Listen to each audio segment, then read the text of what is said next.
Suje mukunzi wacu ari nakora naguha ikaze. Iyi ni KN Radio ishakira urukundo ry'amakuru agezweho mu Rwanda ndetse no hanze yarwo. Ni impanuka mbi cyane, impanuka ibabaje cyane, impanuka iteye ubwoba yabereye mu karere ka Huye itugezeho aya masaha, nayo mpamvu natwe twise tuyibagezaho kugira ngo muze kuza kumenya mbese abayikomerekeyemo ni bande, mbese iyi mpanuka yaba yatewe n'iki, mbese ubuyobozi bwo bwaba bwatangaje iki, ese polisi y'u Rwanda yo yaba yatangaje iki nyuma yo kubona iyi mpanuka ikomeye yabereye muri aka karere ka Huye. Icyo ngusabye rero nyabona nuko wadushyigikira ukareba munsi y'amakuru yacu, urabona ijambo subscribe cyangwa se abone, utukandaho n'akazogera kaza nako gakandeho. Icyo gihe uzaba ushimangiye yuko cyo kujya ubu wa mbere mu kubona amakuru ya KN Radio tugenda tubagezaho umunsi ku wundi. Reka twitse gato turaza tubabwira byinshi kuri iyi nkuru ikomeje kubabaza abatuye akarere ka Huye nyuma yo kubona impanuka mbi cyane ibereye muri aka karere. Tubibutse ko iyi ari KN Radio.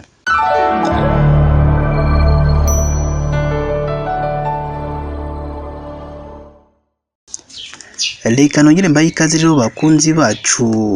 Iyi ni KN Radio ishakira urukundo ry'amakuru agezweho mu Rwanda ndetse no hanze yarwo.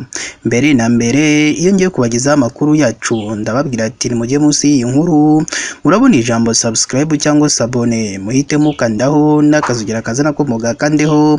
Icyo gihe muzamushimangiye yuko mugiye kujya muba ba mbere mu kubona amakuru ya KN Radio tugenda tubagezaho umunsi ku wundi. Ni mu karere ka Huye mu murenge wa Maraba habereye impanuka mbi cyane, impanuka ibabaje, aho iyi mpanuka yakomerekeyemo abantu babiri. Uraza kumenya mbese abo bantu ni bande, mbese bajyaga hehe, mbese iyi mpanuka yaba yatewe n'iki.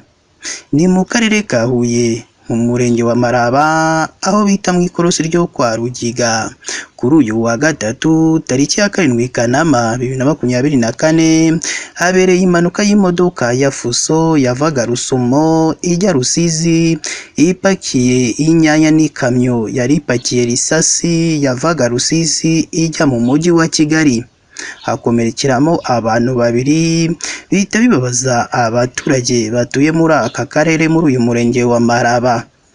Iyi kandi cyangwa iyi mpanuka ikaba yanemejwe n'umuvugizi wa polisi ishami rishinzwe umutekano wo mu muhanda SP Kayigi Emmanuel, aho yavuze ko iyi mpanuka yaturutse kuba izi modoka zombi buri mushoferi yataye igisate cy'umuhanda agenderamo ajya mu mukono wa mugenzi we, imodoka zihita zikubitana uko nguko.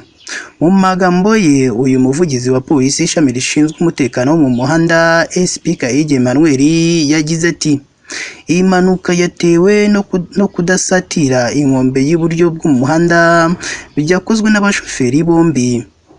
SP Kayigi avuga ko abashoferi bari batwaye izi modoka bakomeretse mu buryo bukomeye, ubu bakaba barimo baritabwaho n'abaganga ngo barebe ko batabara ubuzima bwabo ku bitaro bya Kabutare biherereye mu mujyi wa Huye.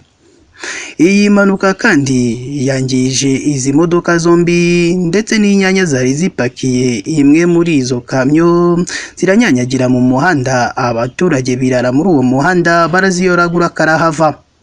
SP Kayigi kandi agira inama abashoferi kutirara mu muhanda ngo kuko biteza impanuka hagati yabo, kandi iyo umwe ahunze indi modoka asanga abanyamaguru ku nkengero z'umuhanda rimwe na rimwe nabo bakahagendera. SP Kayigi kandi aributsa abatwara imodoka nini zitwara ibintu koroherana mu migendere yabo, kuko iyo hatabayeho gukurikiza amategeko y'umuhanda biteza impanuka ndetse zigwamo abantu abandi bakahakomerekera bikomeye.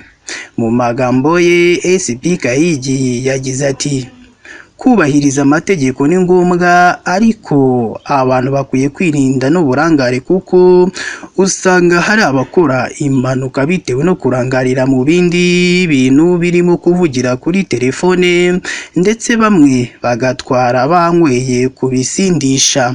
Ikindi kandi SP Gahigi yibukije abatwara iyi modoka zitwara imizigo ko no gupakira ibintu bitayirusha ubushobozi ngo kuko nabyo biri mu biteza impanuka.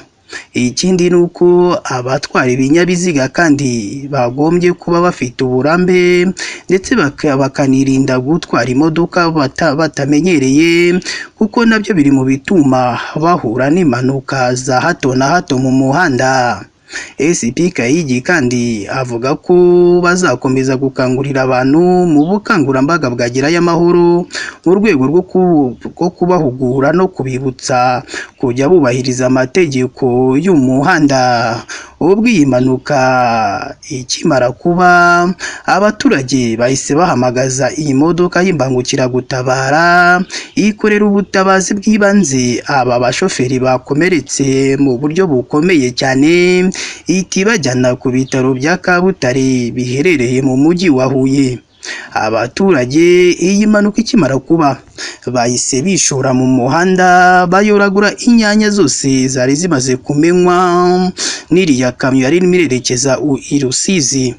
Gusa abaturage nabo babonye iyi mpanuka bavuze ko bababajwe no kubona aba bashoferi bagongana mu buryo buteye ubwoba, nanone bakabasabira ko bagomba gukira ngo kuko ngo ukuntu bakomeretse ngo ubuzima bwabo ngo buri mu kaga gakomeye, ubu ahasigaye ngo naho Imana ngo kuko bo ntacyo bakora, ngo abaganga nabo nibagende babiteho ngo kuko bakomeretse bikomeye cyane.